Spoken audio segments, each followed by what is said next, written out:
dia a todos. Muito obrigado pela presença.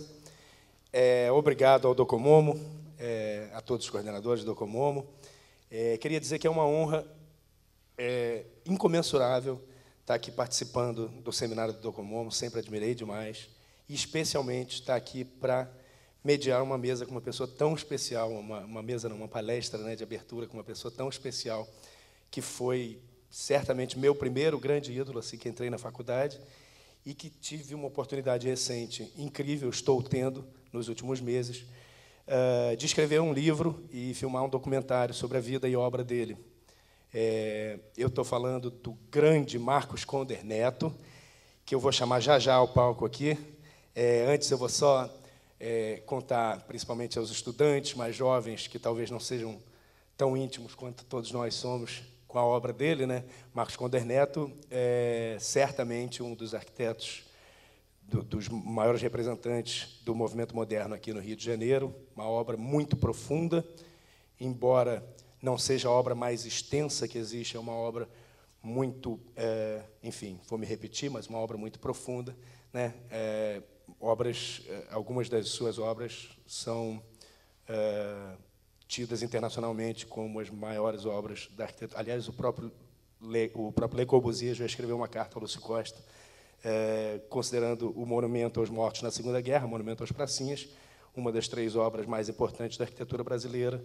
Essa foi uma obra-prima do Marcos Conder Neto, uma obra cujo concurso ele ganhou recém-formado, né? E como o Monumento às Pracinhas, diversas outras obras que a gente vai mostrar aqui rapidamente, como o Restaurante Rios, a atual sede da Prefeitura da cidade do Rio de Janeiro, né, o Centro Administrativo São Sebastião. Enfim, a gente vai passar rapidamente um panorama da obra dele, mas, principalmente, ele vai vir aqui para dar uma aula magna, não vai falar sobre suas obras tanto. O Marcos Conder vem aqui apresentar 2 textos dele, um texto sobre arquitetura em si e um texto sobre ensino da arquitetura e urbanismo. Então, ele trouxe esses 2 textos que a gente pediu, que são textos que, embora tenham sido escritos há bastante tempo já, são talvez as coisas mais atuais que eu já li sobre arquitetura e sobre ensino da arquitetura e urbanismo. E já está ele ali balançando a cabeça, porque é uma humildade incrível, e acho que essa é a maior lição para todos nós. Nós que somos tão fãs da obra dele e vemos a humildade que ele tem sempre. Então, eu queria, sem me alongar mais, chamar... sim, só avisar que, durante a aula magna dele, a gente vai estar recebendo perguntas. Quem quiser fazer perguntas, nós teremos monitores passando com perguntas para, ao final, a gente selecionar 2 ou 3 perguntas para poder estabelecer esse diálogo com todos. Então, agora sim, queria chamar aqui ao palco o grande Marcos Conder Neto.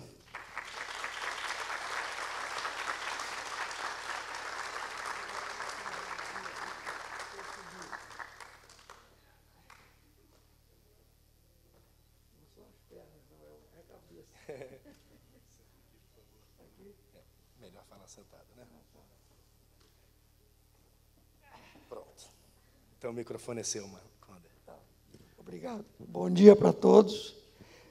E eu quero, antes de mais nada, dizer que eu acho que uma das maiores invenções da humanidade foi o corrimão, que, infelizmente, aqui não existe. Porque quando a gente chega à minha idade, que eu vou fazer 91 anos, a gente pode estar perfeito, mas a cabeça, às vezes, está meio desequilibrada, né? Então, para subir uma escadinha já é complicado. Mas, então, já que eu fui convocado aqui pelo meu amigo e colega Igor, para me expor tanto assim a vocês, eu procurei pegar alguma coisa que eu já tivesse feito anteriormente e que representasse alguma coisa de interessante. Eu parti do princípio que, para se discutir o ensino de arquitetura, é preciso que a gente, primeiro, tenha uma noção boa do que seja arquitetura. Você não pode discutir o ensino sem saber o que você está discutindo, o que é arquitetura. Então, eu tenho 2 trabalhos aqui, um que eu fiz lá em São Paulo, uma palestra, cujo tema era arquitetura e conhecimento. Eu não fiz inteiro aqui, eu trouxe um pedaço só, para, com isso, poder situar mais ou menos a arquitetura. E o outro é um texto que eu escrevi há mais de 40 anos sobre o ensino, que o Igor, infelizmente, achou que está atual. Eu não sei se está atual, não, mas, em todo caso, vou ler para vocês que julguem aí.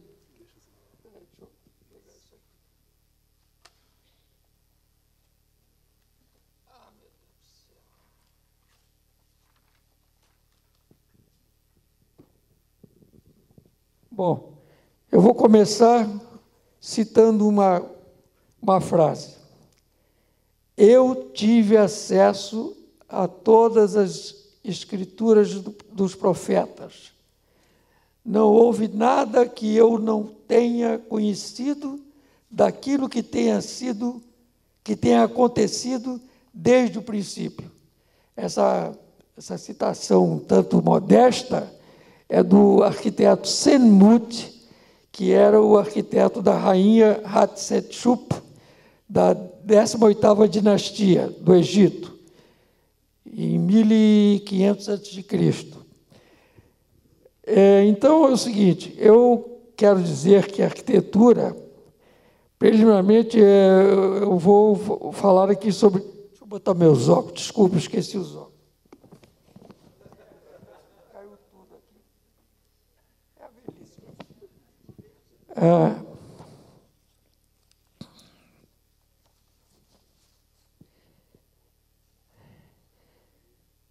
O tema do que é a arquitetura é complexo. E essa declaração do Senmut é meio passada, porque hoje em dia a arquitetura está inserida num contexto que abrange todos os conhecimentos à disposição do homem. Sem dúvida, isso era bastante próximo da verdade na época do arquiteto, ou mesmo do Renascimento, quando um homem como Brunelleschi era, ao mesmo tempo, joalheiro, estudioso de línguas antigas, escultor, engenheiro, matemático e arquiteto. Ora, hoje em dia não é possível mais acontecer isso. O conhecimento... Eu não estou acostumado a falar assim no microfone, não sou speaker. Usando o termo do meu tempo, speaker. Essa distância está ótima. Hoje em dia, face à ampliação do conhecimento humano, é difícil o arquiteto ter todos esses conhecimentos, como o Senmut dizia que ele tinha na época dele.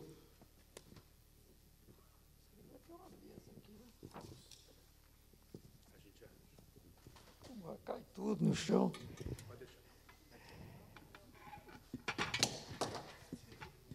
Os arquitetos devem caminhar pelo caminho do progresso.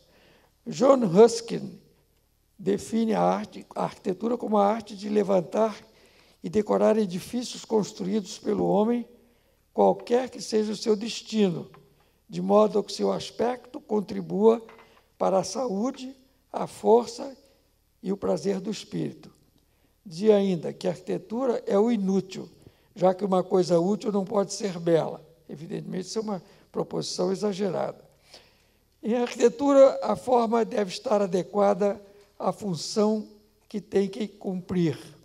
Assim era definida a arquitetura pelo arquiteto francês Henri Labouste. Essa definição crucial ganhou mais tarde a versão condensada de a forma segue a função, formulada por Louis Sullivan, o qual afirmava também que o ornamento, quando criativo e espontâneo, é como se fosse um perfume. Uma das definições mais citadas de arquitetura, erroneamente atribuída a Goethe, foi emitida por Schelling no século passado, que eu digo em relação ao século XX, no século XIX, dizendo que a arquitetura é música congelada ou música concreta. Mais recentemente, Peter Behrens afirmou que, em arquitetura, menos é mais. Mies van der Rohe, que alguns pensam ser o autor deste conhecido oxímoro, dizia, no seu turno, que Deus está nos detalhes. Nós que detalhamos a arquitetura sabemos que é complicado detalhá-la. É bastante conhecido de todos a afirmativa de Le Corbusier, de que a arquitetura é o jogo sábio, correto e magnífico dos volumes reunidos sob a luz. E também é dele a definição manifesto de a casa é uma máquina de habitar. De Frank Lloyd Wright, temos as seguintes reflexões sobre a arquitetura. A arquitetura é a arte científica de fazer a estrutura expressar as ideias. E também a arquitetura orgânica engloba todos os materiais, aceita todas as formas que sejam adequadas aos seus propósitos e leva em consideração os meios e maneiras e respeitem o meio ambiente. Nessa última definição, pode-se constatar que o mestre da arquitetura orgânica já preconizava o respeito ao meio ambiente, muito tempo antes da eclosão do movimento neste sentido. O espaço é o protagonista da arquitetura, afirma Bruno Zevi, crítico italiano. Segundo o autor, a arquitetura não é somente arte, nem somente imagem da vida histórica ou da vida vivida por nós ou pelos demais. É também, em primeiro lugar, o ambiente, a cena no qual se desenrola a nossa vida. De todas as definições citadas e outras que eu não citei, eu acho que a melhor definição de arquitetura foi a que escreveu o nosso querido mestre Lúcio Costa. Ele diz o seguinte: pode-se definir a arquitetura como a construção concebida com uma determinada intenção plástica, em função de uma determinada época, de um determinado meio, de um determinado material, de uma determinada técnica e de um determinado programa. Essa definição me parece muito completa. E complementa, nessas condições,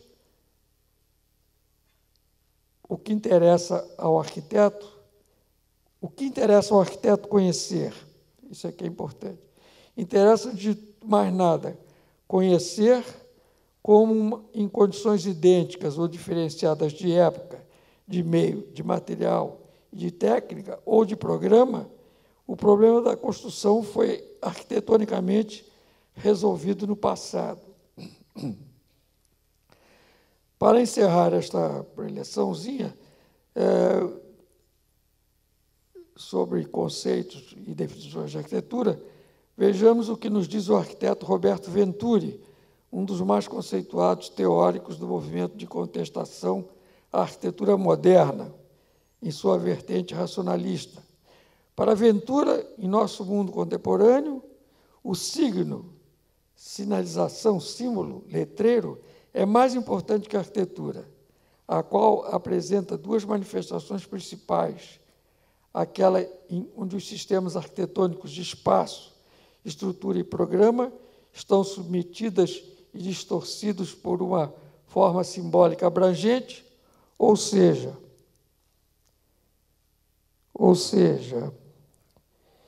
em que o edifício marcante é, em si mesmo, um símbolo, que ele chamou de...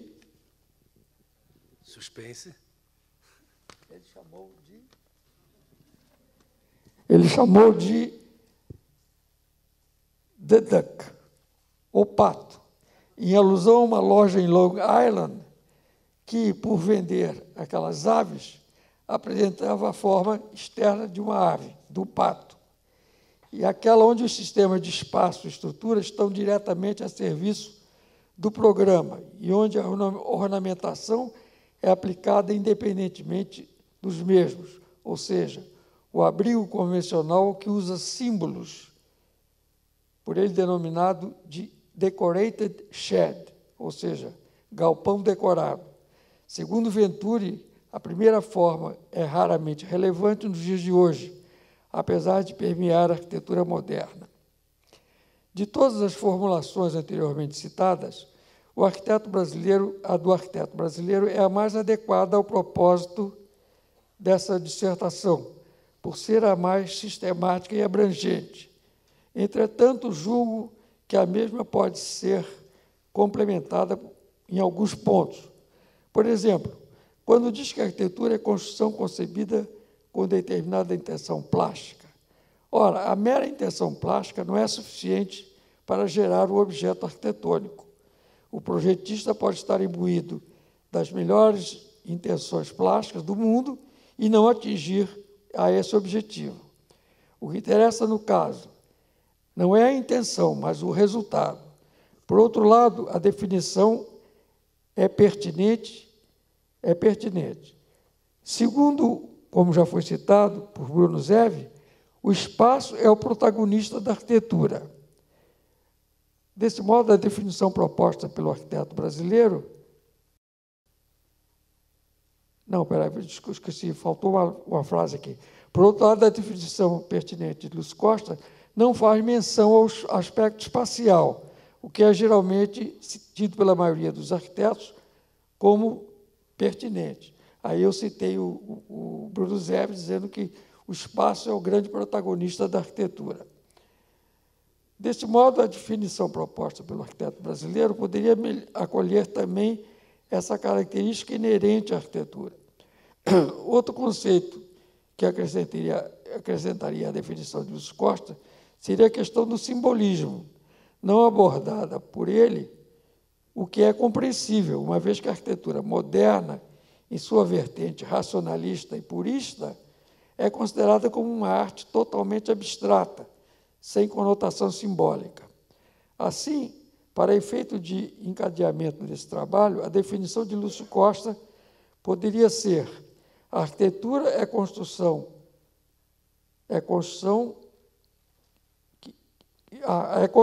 que apresenta interesse plástico espacial, concebida em função de uma determinada época, de um determinado meio, de um determinado material, de uma determinada técnica, de um determinado programa e revestindo-se também em situações peculiares de caráter simbólico.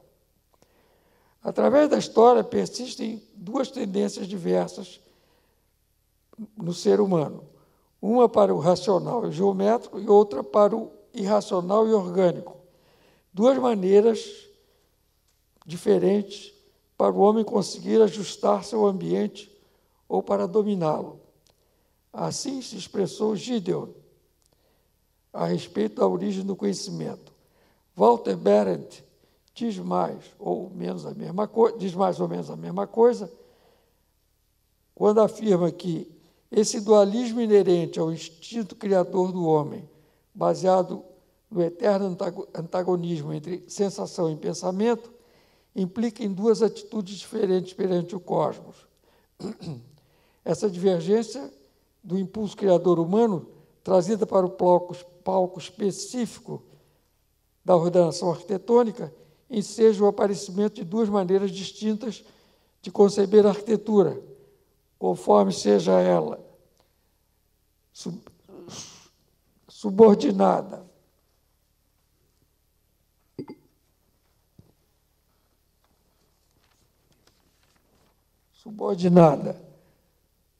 ao pensamento racionalista, ou orgânico informal, ou a um pensamento empírico, ou orgânico informal. O outro é orgânico formal, esse é orgânico informal.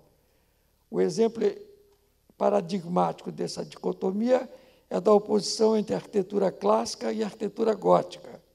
Enquanto a primeira teve a sua origem no conhecimento racionalista greco-romano, o gótico é o produto do conhecimento empírico dos arquitetos artesãos da Idade Média. Em nossa época, as correntes racionalista e orgânica, empírica, têm também permeado a produção arquitetônica. Os casos mais expressivos dessas duas tendências, na primeira metade do século XX, foram a obra de Mies van der Rohe, como expressão do pensamento racionalista, e os trabalhos de Alvar Aalto, como reflexo de um sentimento orgânico.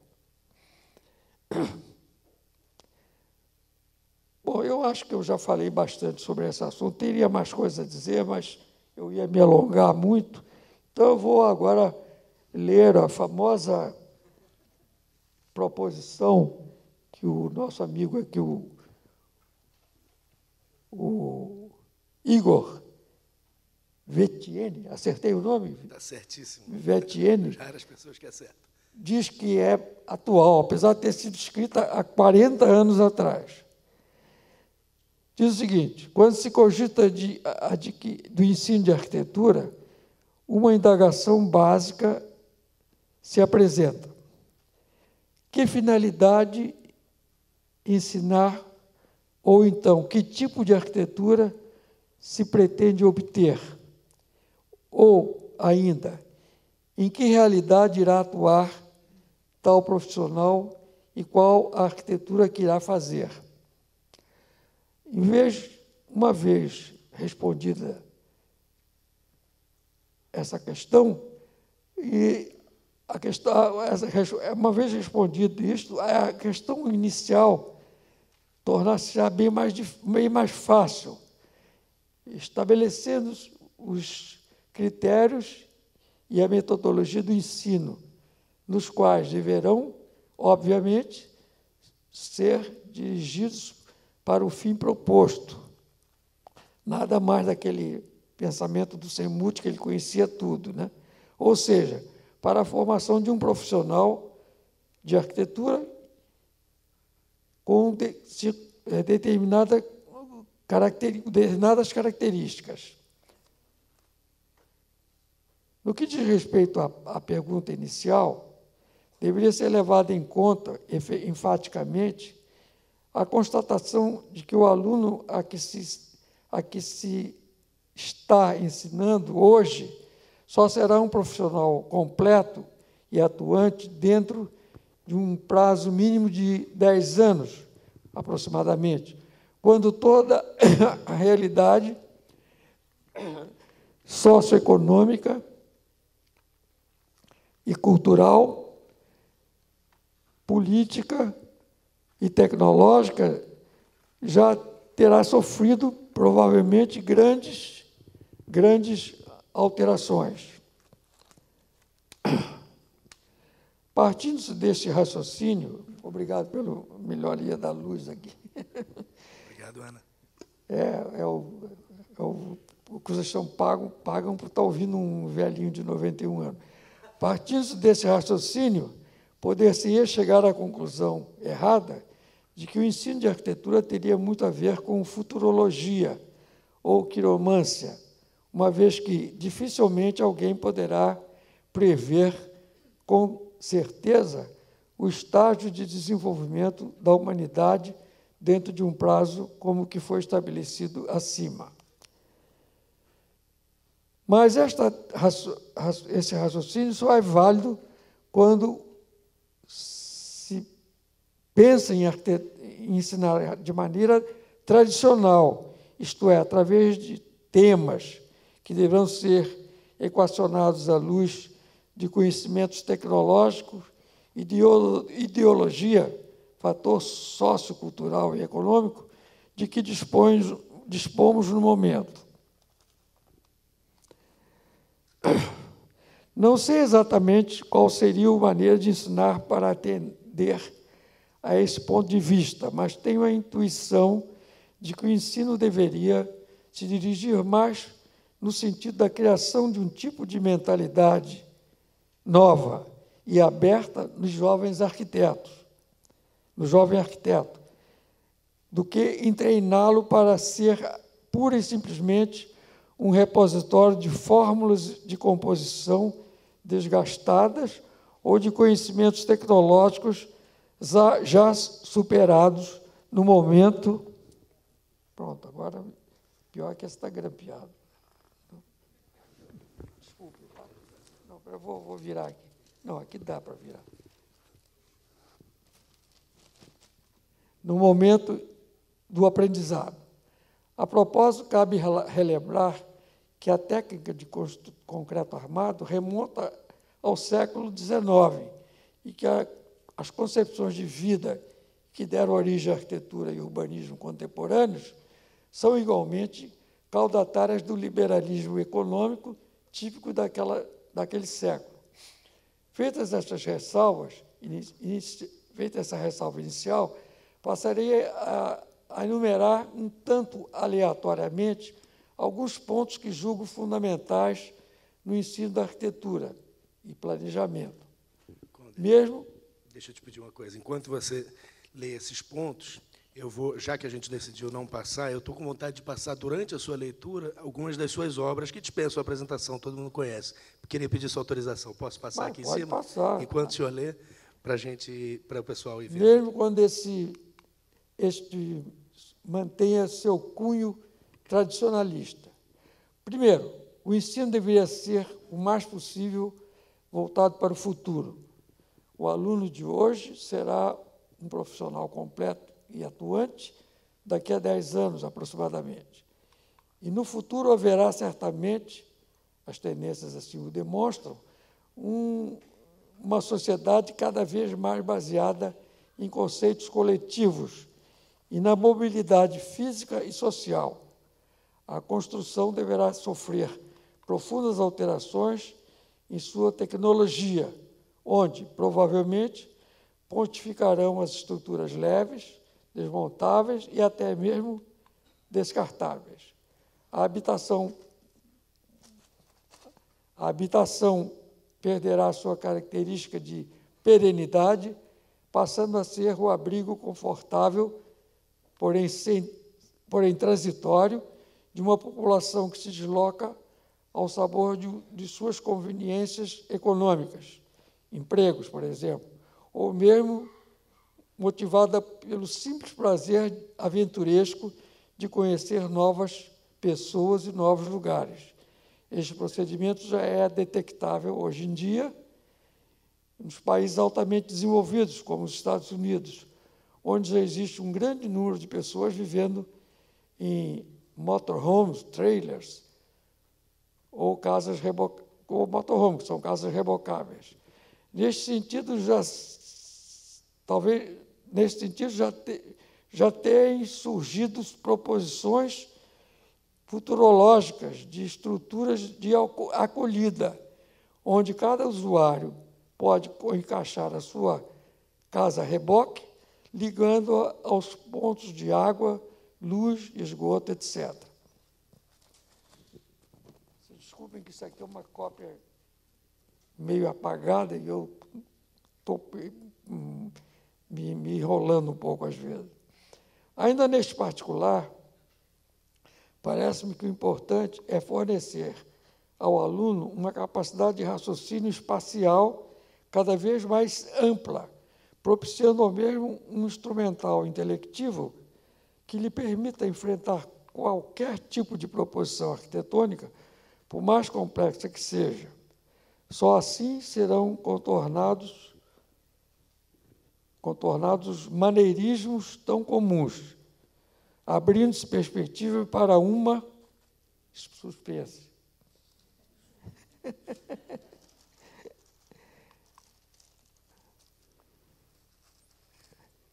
Para uma maior criatividade. A arquitetura, e por que não o urbanismo, devem ser encarados cada vez mais como obra aberta, liberta das camisas de força da composição fechada e acabada, que não mais se justificam numa sociedade em constante transformação. Para os alunos iniciantes, o ensino deve ser objetivo, partindo sempre de premissas concretas, porém sem perder de vista que o importante é a visão geral do problema. Qualquer tipo de enfoque, tipo casa mínima ou projeto acabado e detalhado, deve ser descartada de saída. O importante é fazer com que o aluno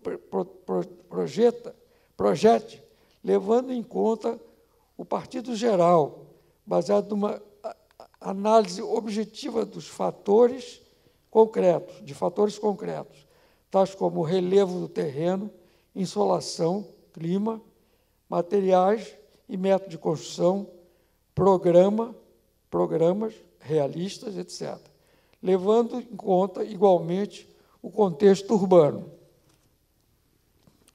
É importante fazê-lo, entretanto, fazê-lo entender que a arquitetura não deve ser considerada como um fato isolado. Neste particular, o aluno deveria, ao longo de cada período, elaborar o maior número possível de estudos na forma de croquis, abrangendo as mais variadas temáticas. Trata-se de desinibir e manter o estudante familiarizando, trata-se de desinibir, essa aqui a letra está ruim, familiarizando com a técnica e a arte de projetar. É mais uma coisa geral do que particular. A propósito do que foi dito anteriormente, penso ainda que o ensino de arquitetura deve ser ministrado através de uma visão abrangente, de modo que a caracterizar o aluno, de modo a conscientizar o aluno do problema urbano. Os temas de conjunto inseridos na malha urbana devem prevalecer. Os temas... Não. Ministrando através de uma visão abrangente, de modo a considerar o aluno, a conscientizar o aluno do problema urbano.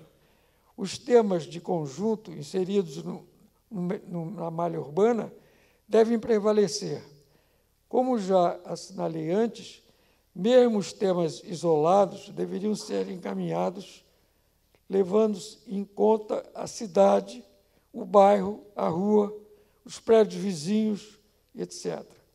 Na realidade, na análise do partido, deveriam pesar muito os aspectos de implantação, principalmente no que diz respeito à relação da nova construção com o ambiente que a cerca, seja ele edificado ou não. A disciplina de planejamento de arquitetura não deve descambar para a teorização ou em detrimento do trabalho prático. O ensino teórico deveria, em tese, acompanhar para e passo todo o curso de planejamento. Sou levado a sugerir, sem muita certeza, que o ensino teórico e a atividade prática nos que diz respeito ao planejamento, deveriam se constituir numa única cadeira. Suspense. Desculpem, tá? Mas aqui, esse método moderno, não ter mesa, é meio complicado. Antigamente tinha uma mesa, a gente botava as coisas. Agora, modernismo é fogo.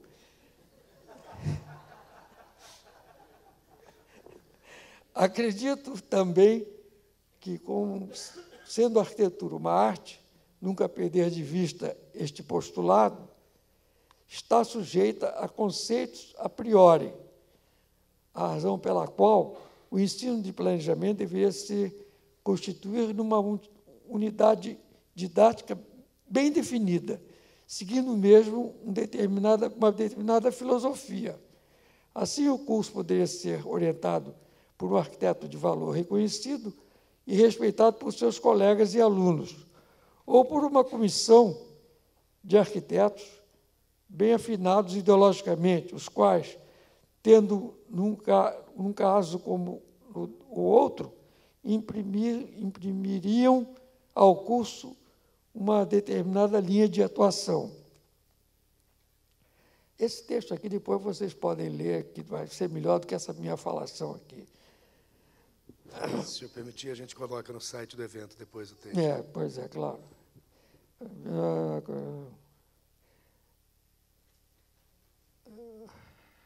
Dentro da era no caso quando eu era professor da Faculdade de Arquitetura e Urbanismo da Universidade do Brasil, dadas as suas proporções próximas do gigantismo, o Departamento de Planejamento poderia ser subdividido em algumas unidades didáticas autônomas, do ponto de vista de ensino, realizando experiências pedagógicas diversificadas e até mesmo antagônicas. Com esse procedimento, seria instalada uma sadia emulação de métodos de ensino e de objetivos a alcançar, havendo, por outro lado, maior possibilidade de adaptação do aluno ao curso que mais se ajuste ao seu temperamento ou capacidade. Penso sempre na possibilidade da criação de um centro de pesquisas no âmbito do departamento ou da faculdade, dirigido por professores remunerados e integrado por alunos. Tal centro poderia prestar serviços sem fazer concorrência aos escritórios de arquitetura. Escritórios de arquitetura naqueles setores em que os escritórios normalmente não atuam. Exemplo de serviços que poderiam ser prestados: estudos para a indústria de esquadria, de azulejos, de cerâmica, etc., de materiais de cobertura também. Com a elaboração de detalhes e protótipos a serem submetidos ao ensaio de laboratório. Eventualmente, poderiam ser feitas de desenvolvimento de projetos para escritórios de arquitetura que não dispusessem de infraestrutura material e humana para o detalhamento dos trabalhos de maior envergadura. Eu tenho um exemplo típico aqui. Eu fiz o projeto do restaurante Rios como funcionário da prefeitura, mas como nós não tínhamos estrutura, eu pedi para contratarem o escritório do nosso amigo, que está presente daqui a pouco aqui, está ali, do Edson Musa, para desenvolver o projeto, e eu participava de reuniões semanais, trazendo meus croquis e analisando tudo que estava sendo feito. E deu certo, porque tinha que ser feito num período muito rápido, né? E ele tinha um escritório muito eficiente e realmente funcionou bem. Justamente na próxima mesa ele vai estar falando sobre metodologia e vai explicar como funcionava o escritório, né? Exato. Como no campo do planejamento urbano poderiam ser feitas pesquisas de campo, termos de referência, e no setor tecnológico, bom, ainda tem mais um pedacinho aqui. Desculpem o atraso. Não tem problema. No setor tecnológico. Acredito também que, sendo a arquitetura uma arte... Não, isso eu já li. Desculpe. Acabou. Era a última página. Isso mesmo. Acabou, meus amigos. Desculpe, tá? Que bom. Minhas confusões aqui.